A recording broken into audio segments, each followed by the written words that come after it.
Iglesia Gracia Soberana Durango trae para ti el mensaje Las relaciones en la familia de Dios de la serie Somos la familia de Dios en Cristo por el pastor Christian Tucker. Búsquenos en Facebook, Gracia Soberana Durango.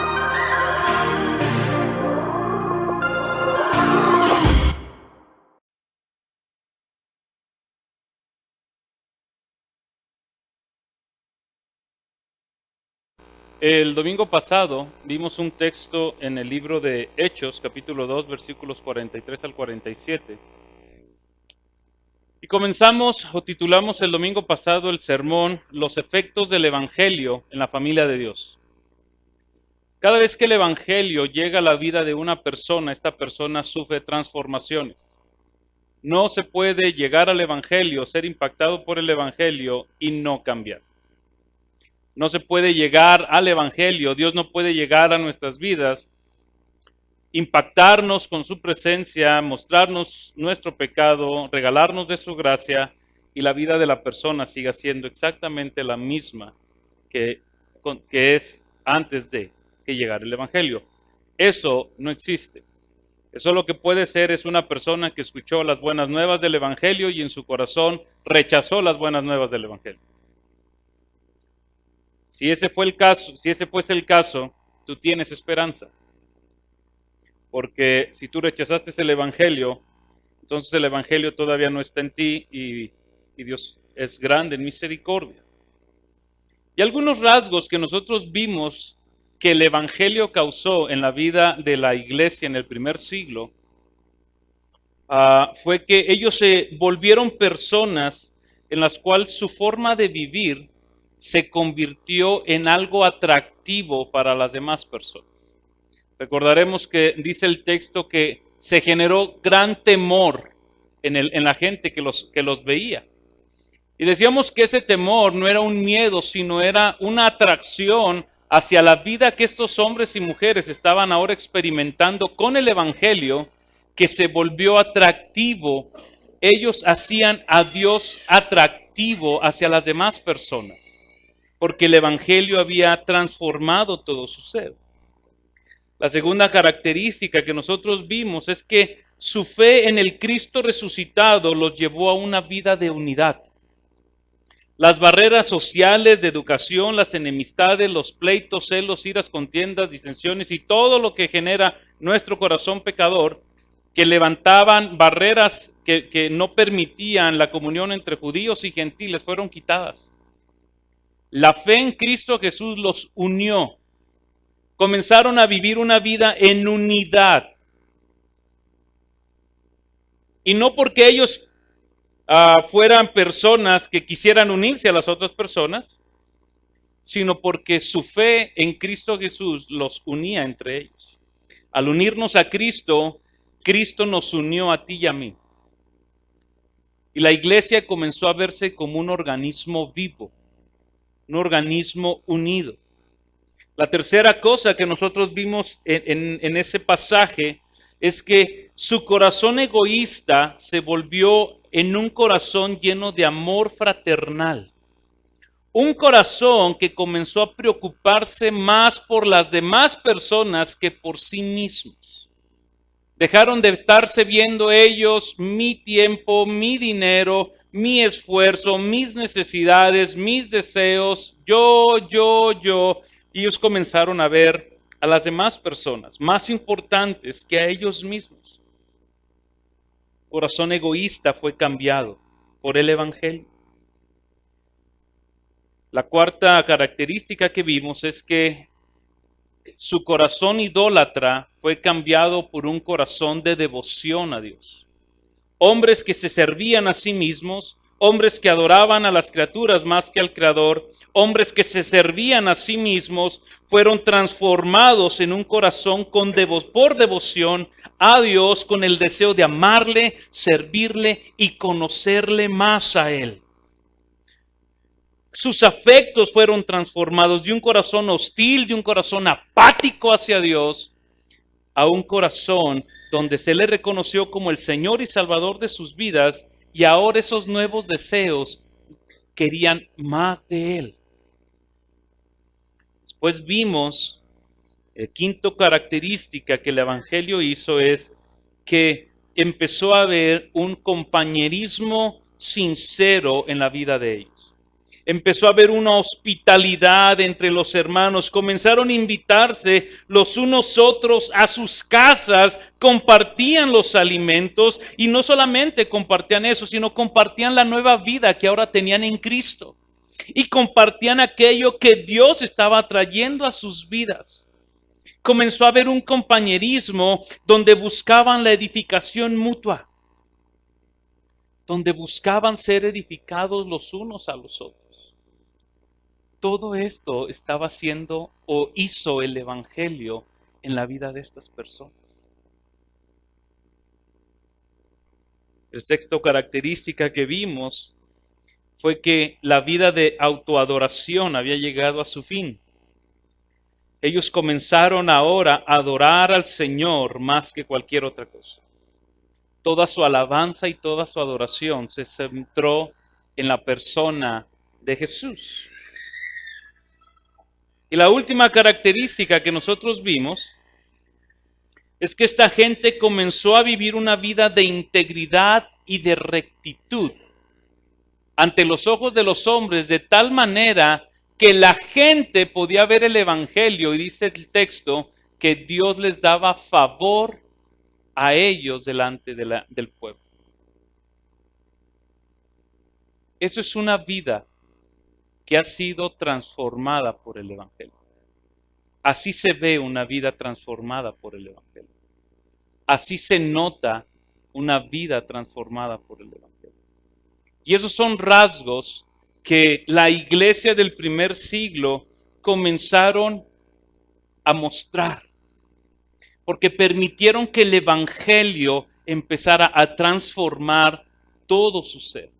No se quedaron con el evangelio teórico de soy pecador, Cristo murió en la cruz por mí y ahora soy salvo y ahora puedo vivir como se me pegue mi gana. No.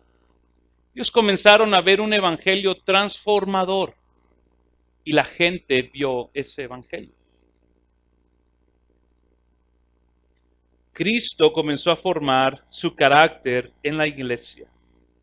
Y con esta transformación lo que Cristo estaba haciendo era comenzar a poner ladrillos sobre los cuales iban a servir como murallas para ir edificando su iglesia o su cuerpo. Cada rasgo lo vemos o lo tenemos que ver como un todo en toda la iglesia, pero dado que la iglesia está compuesta por muchos miembros, cada miembro tiene que demostrar o tiene que reflejar ese mismo carácter que Cristo está forjando en su iglesia en general. Y lo que hoy queremos ver es una continuidad de cómo se ve la vida transformada por el Evangelio en la familia de Dios, pero ahora la queremos ver desde el punto de vista de nuestras relaciones personales. Si algo es difícil, y no se vayan a sentir ofendidos, si algo es difícil en este mundo, son las relaciones personales. Dice un pastor, estar con los santos en el cielo va a ser la gloria, pero convivir con los santos de este lado de la gloria es otra historia. Somos gente difícil, somos gente complicada, somos gente que muchas veces defendemos más nuestra ideología, nuestro punto de vista, nuestra teología, antes de permitir que el Evangelio venga y derrumbe todo eso. El texto, el día de hoy veremos, nos enseña el pasaje cómo es que debe de ser el trato entre los miembros de la familia de Dios. Pero no solamente es aquí. Lo que vamos a ver es cómo debes de tratar tú a tu esposa. Cómo debes de tratar tú a tu esposo. Cómo debe de ser tu relación con tu hijo, con tus hijos, con tu novia, con tu novio, con tu patrón. Porque las relaciones personales, cuando las vemos aquí en la iglesia, Se ven muy padres, muy bonitas, ¿verdad? Todos santos, todos hermosos, pero muchas veces solamente son pantallas. Y lo que queremos el día de hoy es que exploremos en el texto y que permitamos que el texto empiece a transformar nuestra manera de relacionarnos nosotros. Así que te voy a pedir un favor, no te distraigas. Guarda tu celular, ten tu Biblia abierta, pon atención a lo que vamos a ver y en la medida que vayamos viendo el texto, pídele al Espíritu Santo que te muestre qué área necesitas trabajar, qué área necesitas arrepentirte, de qué área necesitas volverte al Señor y pedir de su gracia para tu trato hacia los demás, en especial con la iglesia y con tus familiares. Colosenses capítulo 3, versículos 12 al 14. Entonces, como escogidos de Dios, santos y amados, revestíos de tierna compasión, bondad, humildad, mansedumbre y paciencia, soportándonos los unos a los otros y perdonándonos los unos a los otros, si alguno tiene queja contra el otro, como Cristo nos perdonó, así también hacedlo vosotros. Y sobre todas estas cosas, vestíos de amor, que es el vínculo de la unidad. El pasaje lo vamos a dividir en dos partes. La primera parte tiene que ver con el indicativo. No podemos hablar de un texto y solamente querer llegar a los imperativos y ver qué es lo que nos toca hacer, qué es lo que Dios pide que hagamos, porque entonces vamos a caer en una vida moralista nada más. Antes de ver un indicativo, siempre tenemos que encontrar en la Escritura el indicativo, la gracia de Dios, qué es lo que nos facilita, qué es lo que nos capacita para que nosotros entonces podamos responder de esta manera. Y la segunda parte que vamos a ver es lo que Dios demanda de nosotros después de mostrarnos este imperativo. Y la primera parte tiene que ver porque si tú comienzas en el versículo 12 a la mitad, dice que nos tenemos que vestir de algo. Que tenemos que ser gente compasiva, gente misericordiosa, gente humilde, gente que se soportan los unos a los otros. En otra versión dice que se toleran los unos a los otros. Gente perdonadora, gente que se ama. Cuando tú empiezas a ver a la gente, ¿verdad? Tú dices, ¿cómo quiere que yo haga eso, verdad? ¿Cómo quiere que yo sea paciente con mis hijos si usted no vive con ellos? ¿Cómo quieres tú que yo sea bondadoso y misericordioso con mi esposa si no sabes cómo me trata? El problema es ese, que siempre vemos a los demás. Nunca vemos, híjole, soy un pecador orgulloso.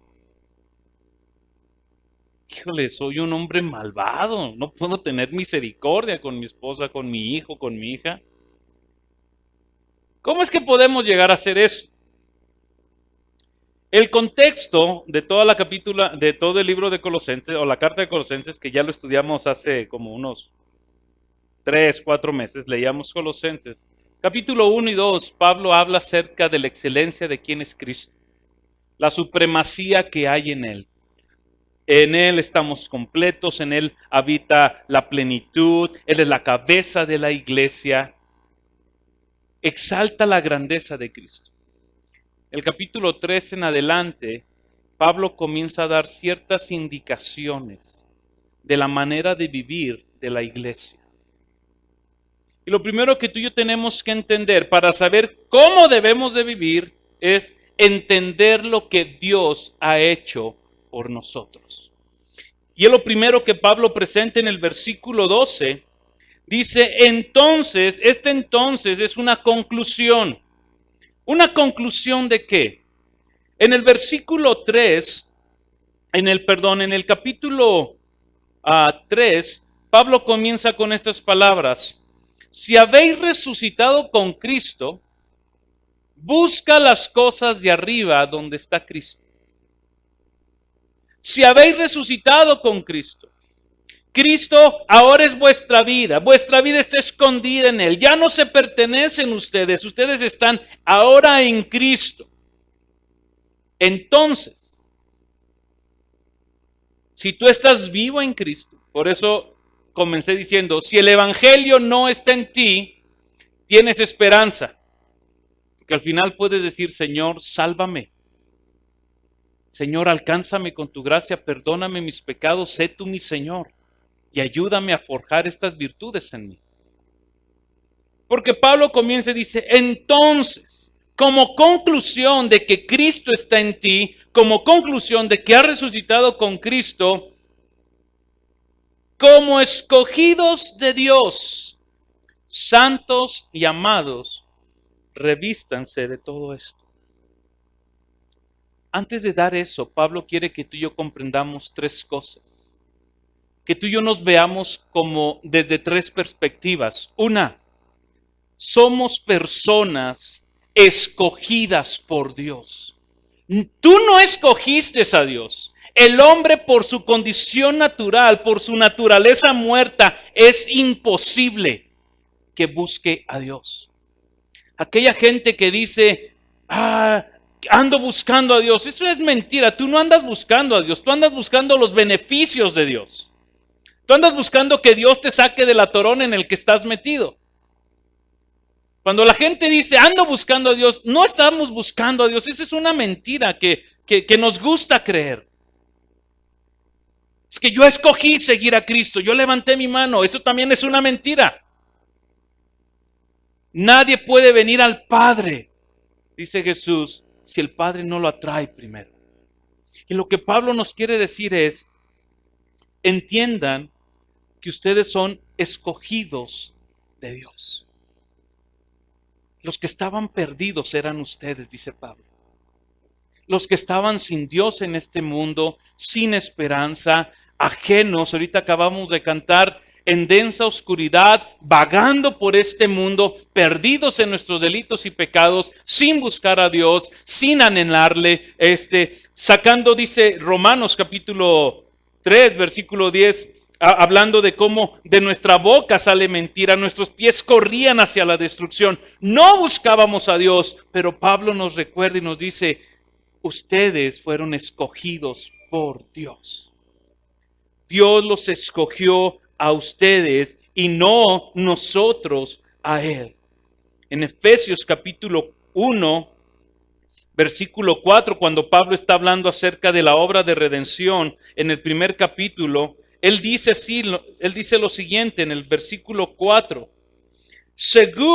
Comienza en el 3 y dice, bendito sea el Dios y Padre de nuestro Señor Jesucristo, que nos ha bendecido con toda bendición espiritual en los lugares celestiales en Cristo Jesús, según nos escogió Él desde antes de la fundación del mundo, para que fuéramos santos sin mancha delante de Él. Él te escogió a ti, dice Pablo. Y esto es lo que tienes que entender.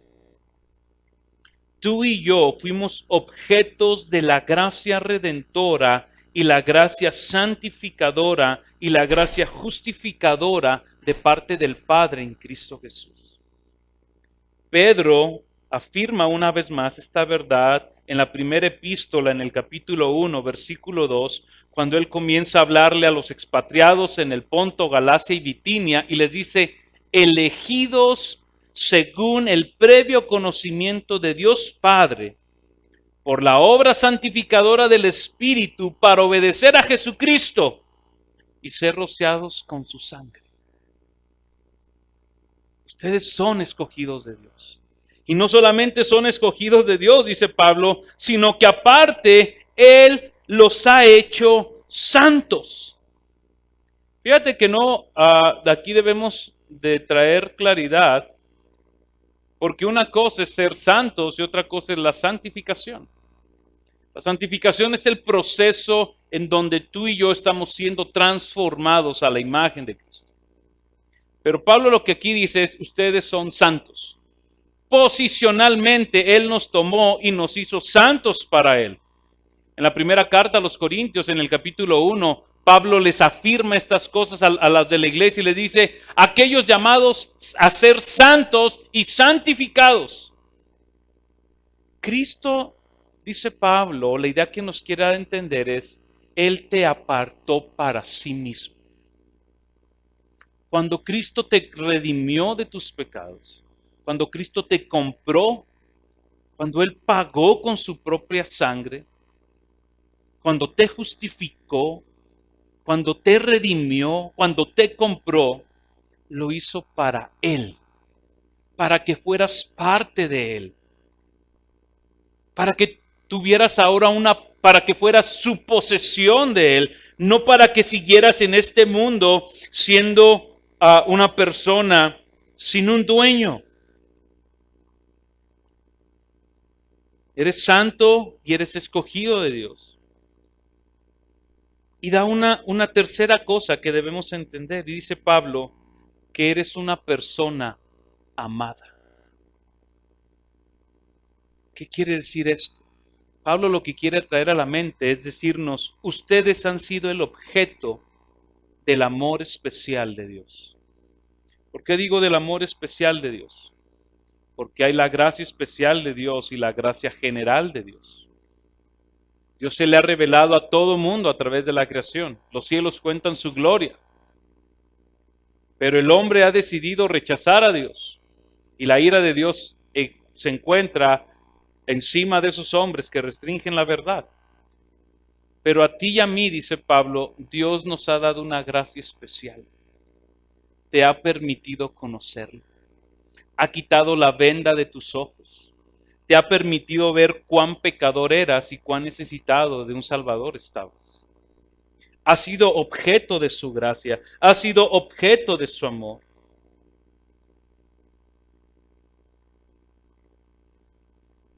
Así que Pablo nos coloca en esta posición entendiendo esto. Ve lo que Cristo ha hecho por ti.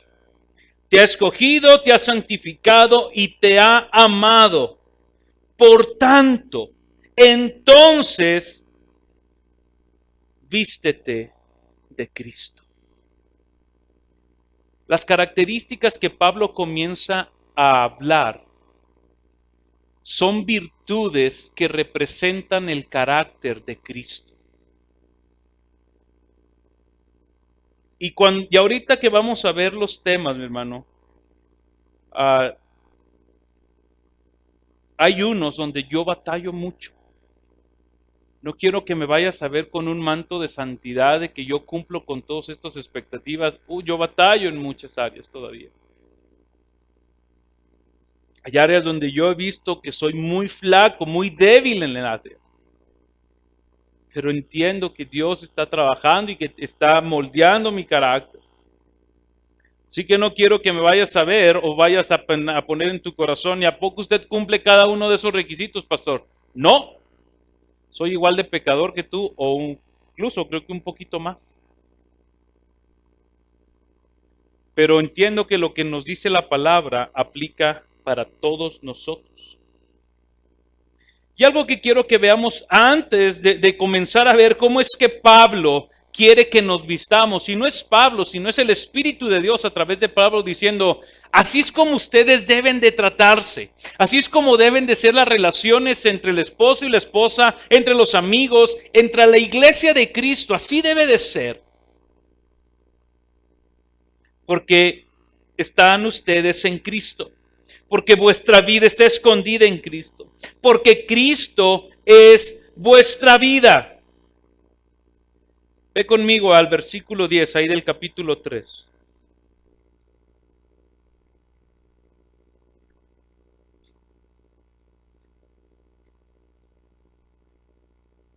¿Ya estamos ahí? Dice, voy a leer desde el 8.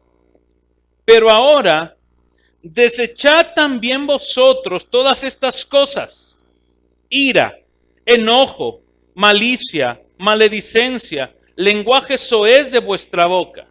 No mintáis los unos a los otros, puesto que habéis desechado el viejo hombre con sus malos hábitos, y os habéis vestido del nuevo hombre, el cual se va renovando hacia un verdadero conocimiento conforme a la imagen de aquel que lo creó. Nuestra vida, mi hermano, va siendo transformada mediante el verdadero conocimiento de la Escritura hasta que lleguemos a la imagen de aquel que nos creó. Una renovación, verso 11, una renovación en la cual no hay distinción entre griego y judío, circunciso e incircunciso, bárbaro, escita, esclavo o libre, sino que Cristo es todo en todos. Entonces, desechen, dice Pablo, desvístanse de todo esto, desvístanse del enojo, de la ira, de la malicia, desvístanse del lenguaje con tanta facilidad se les salen las groserías, dice Pablo. En el versículo 5 trae más pecados que nos tenemos que deshacer. Desháganse de eso. Así no se debe de comportar la familia de Dios. Entonces, como escogidos de Dios, como santos de Dios y como amados de Dios, Pablo habla y dice: vístanse de tierna compasión. Aquí quiero traer primero una advertencia. Cada una de estas virtudes que Pablo va a empezar a enlistar, no podemos ni debemos verlas como virtudes que tú y yo podemos generar por sí solos. Necesitamos la presencia activa del Espíritu Santo en nuestra vida. Cada una de estas virtudes representa el carácter de Cristo y cada una de estas virtudes representa el fruto del Espíritu Santo en la persona del creyente. Es muy probable que ninguna de estas actitudes te hagan ver ante los ojos del mundo como una persona exitosa e inteligente. Muchas veces nos van a hacer ver como personas como si fuéramos unos tontos. Estas virtudes tampoco te van a hacer una persona aclamada, ni van a hacer que te traten bien en todo momento. Pero hay una verdad que yo sí sé que va a ser, que es en la medida en que tú permitas que el Espíritu Santo trabaje en ti, tú vas a acarrear hacia ti la gracia de Dios y vas a traer gloria a su nombre. Pastor, ¿y qué chiste tiene? No, pues si yo lo que quiero es ser reconocido yo. No, pues así como que traer gloria al nombre de Cristo nada más. O sea, que usted me va a enseñar a cómo yo debo de tratar a la gente que es como yo, difícil, para que no me digan nada. O sea, para yo darle gloria a Dios. Sí, eso te voy a enseñar. Porque si comes o bebes, todo lo tienes que hacer para la gloria de Dios. Así que si tú estabas esperando que con esto la gente va a aclamar y te va a decir: ¡oh, Paco! ¡Qué hombre tan bondadoso eres! No. Muchas veces nos decir: ¡qué menso! ¿Por qué actuaste de esa manera? ¿No estás viendo lo que te están haciendo? Tú le vas a decir: es que estoy glorificando a Dios con esta actitud.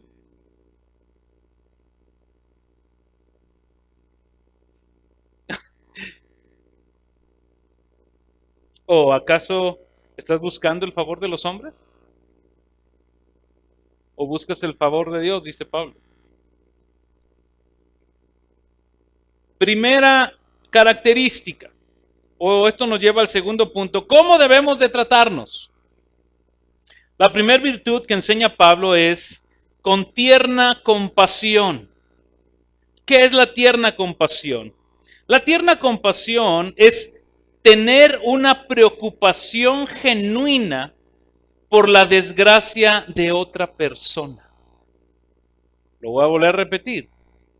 es tener una preocupación genuina por la desgracia de otra persona. Es sentir lástima, es compadecerse de alguien que está sufriendo. Es aquella virtud en la cual la gente sientes esa desgracia en las entrañas de tu ser y eres movido a compasión, eres movido a actuar a favor de una persona. Es ese sentimiento donde el sufrir de otro te conmueve tanto que tú quieres hacer algo por ellos. Otra definición dice que esta virtud denota la capacidad de simpatizar con el dolor ajeno, de compartir sus sufrimientos y de asumir la desgracia de otros. Y ante esta virtud, la mayoría de nosotros somos egoístas. Aplicamos el dicho mexicano de que lloren en mi casa, que lloren en la suya, que lloren en su casa, de que coman en la mía, que coman en la de él, que coman en la mía. Somos gente nada compasiva y nada tierna. El dolor, el sufrimiento de las otras personas no nos causa nada. Te voy a decir cómo actuamos nosotros ante las desgracias de las otras personas. Si te puedo servir en algo, me dices para orar por ti. Caray, si te está diciendo en qué estás sufriendo. O sea, ¿por qué nos ponemos un manto de religiosidad y de espiritual? Voy a estar orando por ti. No ores por mí. No tengo para comer. Voy a orar por ti para que Dios supla. Por favor. Pablo nos empieza a decir, vístanse de tierna compasión. Dios ha tenido compasión de ustedes. Dios vio la desgracia en la que estábamos sumergidos en nuestro pecado y Él tuvo compasión de nosotros. ¿Qué hubiera pasado si Dios no tiene compasión de ti? ¿Sabes dónde estaríamos ahorita? Directo al infierno, viviendo vidas impías, sin esperanza, sin Dios en este mundo, esperando que la ira de Dios cayera sobre nosotros. Pero Dios ha tenido tierna compasión. Él vio la desgracia de nuestras vidas y empezó y fue movido a compasión. Y dice Pablo, así debe de ser sus relaciones. Que sientan que el sufrimiento del otro sea un sufrir para ti, de tal manera que puedas tú actuar a favor de esa persona. Dios es un Dios compasivo, así lo describe la Escritura. En Éxodo capítulo 34, versículo 6. Entonces pasó el Señor por delante de él y proclamó el Señor, Dios compasivo y clemente. ¿Sabes cuál es el problema que pasa con nosotros? Somos egocéntricos. Se nos olvida la compasión que Dios tuvo por nosotros. Jesús fue el ejemplo perfecto de una persona de tierna compasión. Cuando tú empiezas a leer los evangelios, tú empiezas a ver cómo Jesús dice en Mateo capítulo 9, que Él recorría todas las ciudades, enseñando a todos los que estaban ahí, proclamando el evangelio, sanando a toda enfermedad y toda dolencia. Dice, y viendo a las multitudes, tuvo compasión de ellos porque los vio como ovejas sin pastor. Así es como Él nos vio a nosotros. Ovejas angustiadas, ovejas abatidas, ovejas en desgracia, y Él tuvo compasión de nosotros. Y dice Pablo, la relación entre ustedes debe de ser de la misma manera. Tengan tierna compasión. Mira, algo que me llama la atención. Cada uno de los atributos de Dios, Dios es simple, no simplista, simple. Simple significa que no se puede dividir.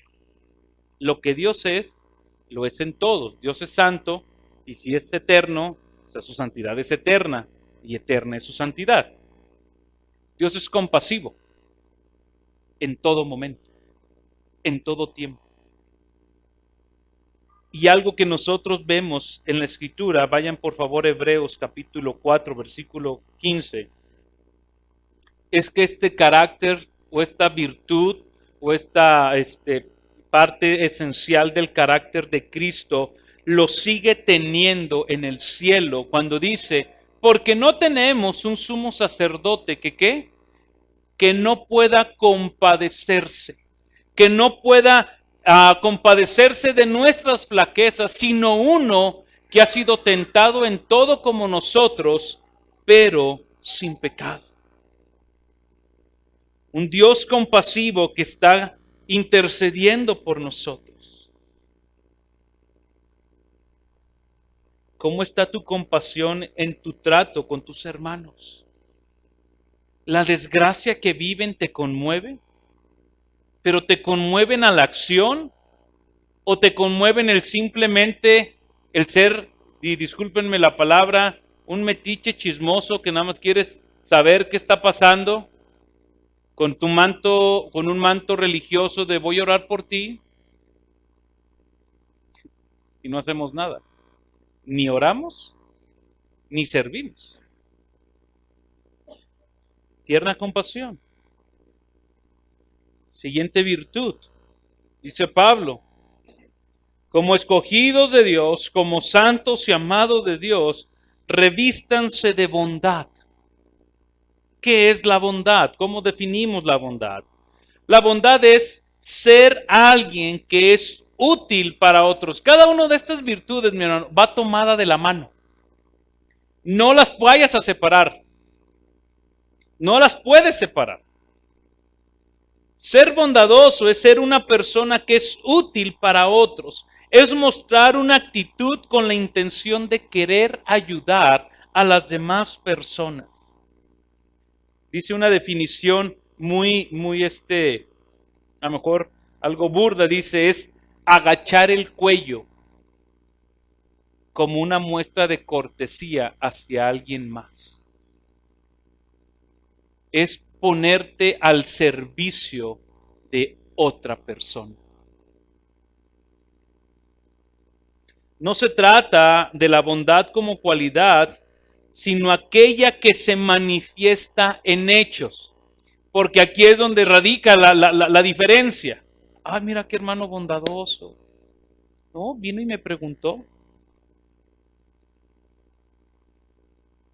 La bondad se refiere a los hechos bondadosos que tú haces hacia tus hermanos. Sirves a tus hermanos, tienes el deseo, no vas de metiche, ¿verdad? Solamente para sacar información. Tienes la intención de servir. Dice Pablo, vístete de bondad, porque la bondad es parte esencial del carácter de Dios. Y si Dios está en ti y tú estás en Él, eso debe de ser parte esencial de nuestro carácter. Si Dios no fuera bondadoso, no puede ser Dios. Pero Dios es bondadoso en todo tiempo.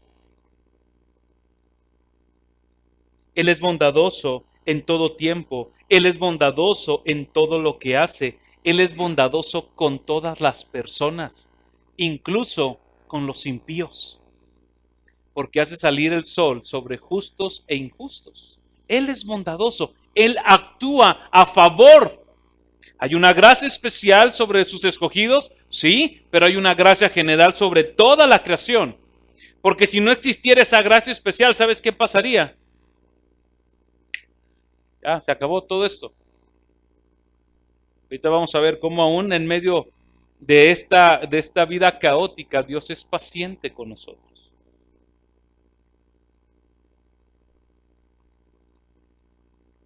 ¿Cómo entendemos tú y yo la bondad de Dios? De dos maneras. Dios te dio gracia y Dios te dio misericordia. Dios te dio gracia cuando Dios te da lo que no mereces. No merecíamos su amor, no merecíamos su perdón, no merecíamos la vida eterna y Dios nos dio gracia. Y nos dio misericordia porque Dios no nos da lo que sí merecíamos. Porque lo que merecíamos era el castigo eterno, la ira de Dios, la separación de Dios. Pero Él fue bondadoso. Él actuó a favor de nosotros. ¿Qué tan bondadoso eres en tu trato con los demás? ¿Qué realmente, hasta dónde llega tu amor por servir a los demás? En 1 de Pedro, capítulo 2, versículo 15. Cuando nosotros, mi hermano, hacemos actos de bondad, que te quede bien claro, no es tu actitud bondadosa. Porque en esa actitud lo único que quieres es ser reconocido como una persona que, mira. No, estamos hablando de actos de bondad. Dice 1 de Pedro, capítulo 2, versículo 15, esta es la voluntad de Dios, que hagan el bien. No dice que actúes con bien. No dice que pienses el bien, que hagas el bien. Cuando tú y yo nos comportamos de manera bondadosa en nuestras relaciones, nosotros estamos haciendo la voluntad del Padre. Porque aparte, el que sabe hacer lo bueno y no lo hace, ¿sabes qué pasa? Te es contado como pecado. Si sabes hacer el bien y no lo haces, te es contado como pecado. ¿Qué tan bondadoso eres con tus relaciones? Siguiente virtud. Dice Pablo, como escogidos de Dios, como santos y amados, vístete de humildad. ¿Qué es la humildad? La humildad es el carácter que afecta la manera de ver, de estimar y de apreciar a las demás personas. Miren, creo que este es uno de los rasgos que más batallamos todos. Todos. Somos gente humilde. La humildad tiene que ver, en sí, la humildad tiene dos vertientes.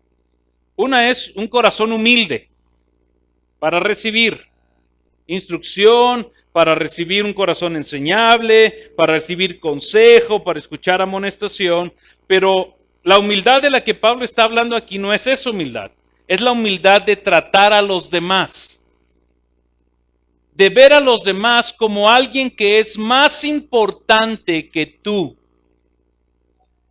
Yo el domingo pasado les dije, ¿a qué grado llega nuestro orgullo y nuestra soberbia con el Señor? Que solamente nos reunimos una vez a la semana, 2 horas y media, y llegas tarde. De ese tamaño es tu orgullo. Porque tú eres más importante. Mi tiempo, mis cosas. Caray, pues si voy a cantar, le canto al rato al Señor. No puedes llegar temprano. ¿Por qué? Porque tú eres más importante. Dios no es importante. Y créeme, esto nunca lo vas a decir. Ningún cristiano dice, Dios no es importante. Dios no es importante para mí. No, eso nunca lo va a decir un cristiano. Porque los cristianos no dicen eso. Actuamos, eso sí. Actuamos de esa manera. Pero ¿cómo es que llegamos primero a tener una actitud humilde? Primero tú y yo tenemos que reconocer que dependemos totalmente de Dios. Tenemos que, una persona humilde reconoce su dependencia total de Dios para su diario vivir, para su comunión, para toda su vida. Entonces eso te va a llevar a no buscar tus propios deseos, tus propios intereses, sino que vas a aprender a darle valor a todo lo demás por encima de ti mismo. ¿Por qué? Ahorita Pedro nos llevó a leer un pasaje en Filipenses. Hay en vosotros esta misma actitud que hubo en Cristo Jesús. ¿Sabes cuál es la actitud de la que habla Filipenses? La humildad. Si tú lees todo el contexto, lo que ahorita tú y yo cantamos al decir, pon en mí, Señor, la misma mente que hubo en Cristo, le estabas diciendo, Señor, te ruego por tu amor, hazme humilde, porque soy una persona orgullosa. Hazme humilde, Señor. Pon en mí la misma mente que hubo en Cristo. Y a veces nos vamos con, hazme sabio, Señor. Dame sabiduría, dame inteligencia. Bendíceme por aquí, bendíceme. Sí, pon la misma mente de Cristo en mí. El contexto es, sé humilde. Y ser humilde significa que tú ves a las demás personas como mayores a ti. Significa que tus intereses personales están por debajo de los intereses de los demás. ¿A quién le gusta eso? Levante la mano. Nadie. Aquí soy primero yo, después yo, al último yo, y si alcanza algo, pues también es para mí. Pastor, o sea, yo preocuparme por las necesidades de mi hermano. Hombre, que se preocupe él. Pero Señor, pon en mí la misma. ¿Me explico? A veces cantamos hasta sin sentido, mi hermano. No sabemos ni lo que estamos cantando. Y eso que tratamos de buscar canciones cristocéntricas. Abran Filipenses, por favor. Por si no me creen. Si no me creen a mí, créanle a la palabra. Versículo 3 del capítulo 2.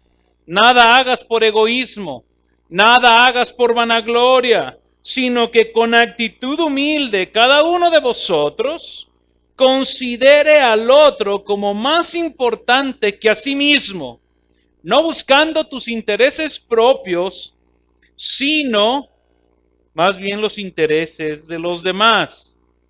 Haya pues en vosotros esta misma actitud que hubo en Cristo Jesús. Para la otra que cantemos esta canción, te la vas a pensar. Es decir, ¿le canto o no le canto? Un ejemplo muy rápido, y este lo escuché de otro pastor, o sea que me voy a piratear su ejemplo. Un esposo humilde y un esposo orgulloso. El esposo orgulloso llega a casa, se sienta a la mesa y quiere que todo gire alrededor de él. Que le sirvan de comer, que le traigan los zapatos, que le hagan todo. Ya llegué, todo se para, todo quiero que lo hagan para mí. O sea, él no le importa si la señora en toda la mañana batalló con los niños, hizo qué hacer, lavó, planchó, a él no le importa. Él quiere llegar y que le sirvan. Quiere que tengan la comida lista, la ropa planchada. Un esposo humilde. Un esposo humilde llega a la casa y lo primero que hace es pensar y decir, acabo de llegar al lugar donde están las personas más importantes para mi vida. Y sus intereses están por encima de mis intereses. Así que mi cansancio, mi afán y mis ganas de hacer mis cosas están por debajo de lo que ellos quieren ahorita. Entonces yo llego a mi casa humildemente y le digo a mi esposa, ¿cómo te puedo servir ahorita? ¿Te ayudo con los niños? Yo lavo los trastes. Yo me preparo de comer. Descansa. No hagan esas expresiones, desde acá se ve todo. No se quemen a sí mismos.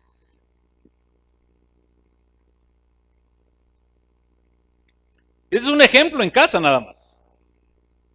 ¿Qué haces aquí con tus hermanos?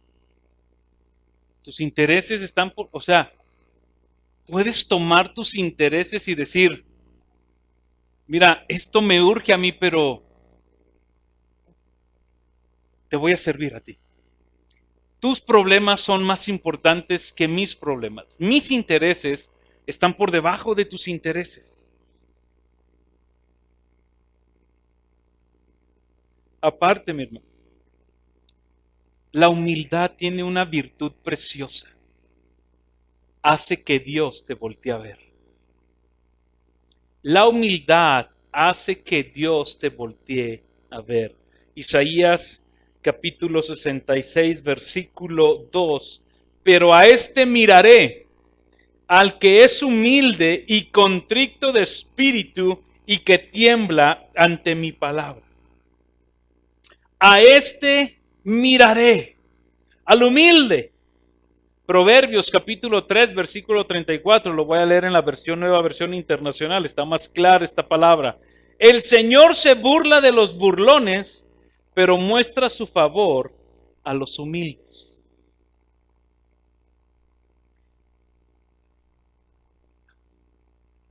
Aquí a varios de ustedes les he dicho, y en especial a los jóvenes, cuando tú vives una vida centrada en ti mismo, no es posible ser humilde.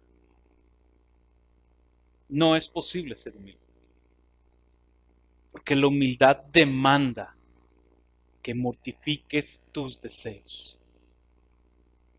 La humildad demanda que mortifiques tus deseos. Demanda preocuparse más por los de las otras personas.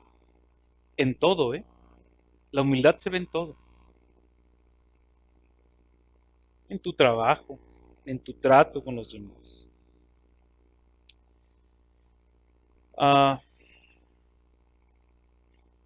Voy a continuar, no voy a terminar el pasaje, lo voy a tener que cortar, porque si no va a ser mucho tiempo y prefiero cortarlo en dos puntos y alcanzar por lo menos una más.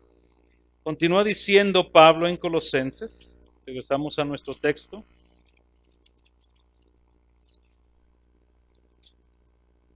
Vístanse de tierna compasión, vístanse de bondad, vístanse de humildad, una más, vístanse de mansedumbre. ¿Qué es la mansedumbre? La mansedumbre es la disposición del espíritu con la que el creyente acepta sin reservas el trato de Dios y el propósito de Dios para su vida sin discutirlo y sin resistirse. Esa es la mansedumbre hacia con Dios.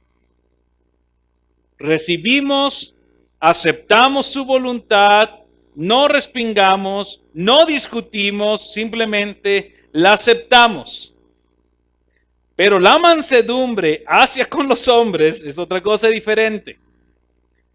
La mansedumbre hacia con los hombres es aquella serenidad en el espíritu del hombre, en virtud de la cual no se deja arrebatar fácilmente por el enojo a causa de las faltas de los demás. Palabras mexicanas. Aquel que no se enoja cuando los demás pecan contra él. Esa es la mansedumbre. No, pastor, está dificilísimo. Dificilísimo. ¿Cómo no quiere que me enoje? Si este viejo, vea cómo me trata. Sí, a uno sí dan ganas de decirle, Señor, ya pues lo vemos allí en el cielo, Padre, pues llévatelo. Decía una tía, bendíceme con unos 20 años de viudez. La mansedumbre tiene que ver con esto, un espíritu pacífico y humilde que no se deja arrebatar por el enojo a pesar de las faltas que otros hacen. Tú vas a decir, pastor, ¿y quién hace eso? Y a lo mejor tú vas a decir, Jesús, pero Jesús fue Dios. Efectivamente. Pero hay una persona más que es así como tú y yo. Moisés. Moisés, la Escritura habla de él como un hombre muy manso. ¿A qué punto llegaba la mansedumbre de Moisés que ante un pueblo rebelde, un pueblo idólatra, un pueblo criticón, un pueblo murmurador, en vez de responder con enojo, iba delante del Padre y oraba por ellos? Iba delante del Señor y oraba por ellos. Pastor, eso es dificilísimo. Sí, por eso te dije, te es necesario el Evangelio. Para que tú no puedas responder de esa manera, para que tú te puedas vestir con mansedumbre, tú tienes que estar vestido de Cristo. Porque si no, no vas a poder. Jesús hizo un llamado a sus discípulos. Y son de esos versículos que todos los cristianos no sabemos. Cuando das consejería, ve, Jesús dice, toma mi yugo, porque mi yugo es fácil y ligera mi carga. Y ahí lo cortamos. Pero el texto sigue y dice, y aprende de mí, que soy manso y humilde. Dices, mira, eso de llevar su carga está padre. Pero ser manso y humilde, eso no va conmigo. No nos gusta leer los textos completos. Nos gusta cortarle nada más las partes bonitas. ¿Eres manso? Paréntesis. No menso. Cierro paréntesis. Manso. ¿Respondes con mansedumbre ante los ataques de los demás? ¿Respondes con mansedumbre cuando otra persona peca contra ti? ¿Estás dispuesta a soportar la ofensa y pasarla por alto por amor a esa persona? ¿O respondes con orgullo, respondes con ira, respondes con enojo? Y ya enojados, la lengua se suelta. Y se empieza a hablar de todo. Y al rato el hombre o la mujer trae una culpabilidad por no ser una persona mansa. Ok, por amor a ustedes, voy a parar aquí. Vamos a terminar la siguiente semana en el versículo 13 y 14. Hoy vimos nada más vestirnos de tierna compasión, vestirnos de bondad, vestirnos de humildad, vestirnos de mansedumbre. Quiero terminarte con estas preguntas antes de irnos. De estas cosas que vimos, ¿qué áreas de tu vida el Evangelio no ha transformado? ¿Qué parte de tu vida, qué parte de este carácter cristiano no has permitido que el Evangelio lo transforme? Pablo dejó bien claro 3 cosas. Eres escogido de Dios, eres amado de Dios y eres santo de Dios. Ahora vístete de tierna compasión, vístete de humildad, vístete de mansedumbre y vístete con bondad. En tu trato hacia tu esposo, tu esposa, tus hijos, la iglesia. ¿Qué parte de tu vida el Evangelio no ha transformado? Y no es porque el Evangelio no tenga el poder para transformarte, sino es por tu gran amor a ese pecado que no dejas que el Evangelio transforme. Señor, te damos gracias por tu palabra. Señor, no terminamos el texto, Padre, pero nos vamos con 2 cosas. Una, gracias por amarnos. Gracias por santificarnos. Gracias por escogernos, Señor, para ser tus hijos. Gracias, Padre, por abrir nuestros ojos al Evangelio, Señor, y regalarnos de tu salvación. Muchas gracias. Gracias por poner en nosotros, Señor, al Espíritu Santo, el cual nos capacita, Señor, para la obra que tú has llamado a nuestras vidas. Gracias, Señor, por la presencia de tu Espíritu Santo, que es quien nos va a ayudar en su gracia santificadora, en su gracia preservadora, a moldear, Señor, a ser transformados a tu imagen. Ayúdanos, Padre. Permítenos en esta semana, Señor, explorar en nuestras vidas, Señor, con quién debemos actuar con tierna compasión en esta semana.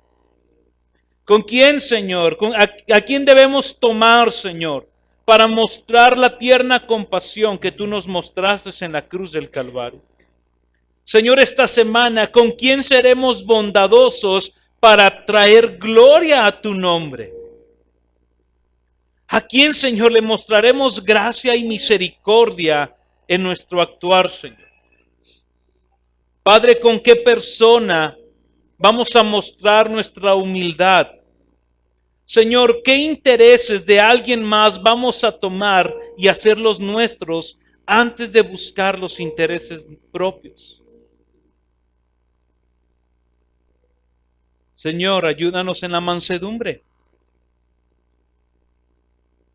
Padre, ayúdanos a no responder con enojo ante las faltas de los otros. Que aprendamos de ti, Señor, que el día que te golpearon, te abofetearon, te escupieron, no respondiste con enojo. Señor, ayúdanos a entender que estas virtudes, Señor, pueden ser una realidad en nuestras vidas por la identidad que tenemos en ti, por la identidad que tenemos en Cristo Jesús, por la presencia de tu Espíritu. Solo, Señor, esto sería un moralismo. Padre, pero no queremos eso porque no queremos la gloria para nosotros. Queremos la gloria para ti. Así que te rogamos, Padre, en el nombre de Jesús, ayúdanos, Padre, a formar en nosotros estas virtudes en nuestra comunión, Señor. No solamente como iglesia, sino en nuestras casas, en nuestros trabajos, en nuestras escuelas, Señor. Seamos personas que se visten todos los días de Cristo Jesús. Te lo pedimos en Cristo Jesús, nuestro Señor y Salvador. Amén y amén. Búscanos en Facebook y YouTube como Iglesia Gracia Soberana Durango y disfruta de este y otros mensajes. Visítanos, estamos en calle Alberto Terrones, número 733, zona Centro Sur, Durango. Estaremos contentos de recibirte.